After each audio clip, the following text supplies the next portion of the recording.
When it comes to paying student loans, two popular paths battle for your wallet: refinance for lower rates or leave them as is for federal protection. Which one really delivers? On the left, student loan refinance, promising lower rates and faster payoff potential. On the right, leaving your loans as is, so you keep all those valuable federal protections and flexibility.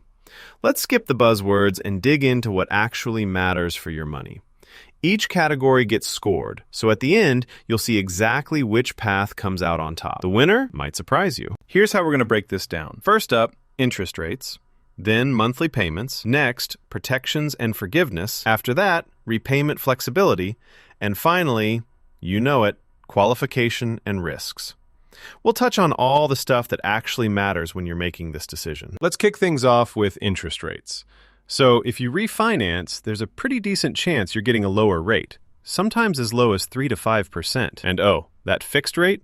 Super nice for folks who hate surprises. But here's the kicker. Some rates are variable. So if the market's a mess, your rate could creep up. On the other hand, sticking with federal loans means you're keeping those stable government rates, which, let's be real, aren't always the lowest. Most of the time, private refinancing just wins here when it comes to rates. So yeah, round one definitely goes to refinancing. Moving on to monthly payments. Okay, so refinancing gives you one simple payment, kind of like decluttering your email inbox. You can tweak the terms to pay more now, or spread it out for a lower amount. But, fair warning, the minimum can end up higher, depending on the lender. Federal loans, though, super flexible thanks to income-driven plans.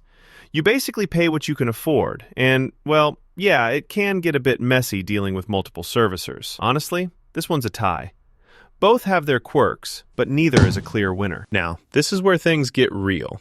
Protections and forgiveness. If you refinance, I hate to break it to you, but bye-bye to things like income-driven repayment, public service loan forgiveness, and even basic forbearance options. It's kind of brutal. You're out of the federal benefits game entirely. But if you leave things as is, you keep the safety net. IDR, PSLF, even deferment if life throws you a curveball. So, no contest here.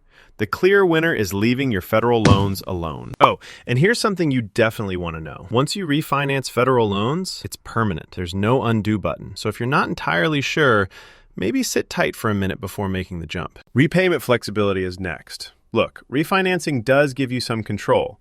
You can shorten your loan for early freedom or stretch it out for lower payments. But, and it's a big but, there aren't as many ways to pause or adjust payments if things go sideways. And once you do it, you can't really switch back. Federal loans, though? Tons of options. Grace periods, deferment, all that jazz. Downside is, dragging it out means you might pay more interest over time. But still, this one goes to staying federal. Okay, last category. Qualification and risks. Refinancing seems awesome until you hit the fine print. They almost always want a solid credit score, maybe even a cosigner. So if you're not a credit superstar, it's going to be tough. But if you qualify, you could save a ton long term. Federal loans, by comparison, are the open door policy. No credit check, anyone can stick with them. Yeah, you might miss out on some savings, but you avoid the risk. For most people, the federal option takes this round. All right, let's zoom out for a sec. You can see on this radar chart, refinancing scores big on interest rates and those fast payoffs, but just look at that gap on protections and flexibility. Federal loans really own those categories. So, where do I land on all this? Here's my take. If you've got a steady job, killer credit, and you're not banking on forgiveness, refinancing could honestly save you a lot of money and headaches. But for everyone else, especially if you want those federal perks, or you're just not sure about your future, leaving your loans as is, that's the safer play. Still on the fence? Do the math. Seriously. Take a few minutes to calculate your potential savings before making the leap. That way, you can feel good about whichever path you choose.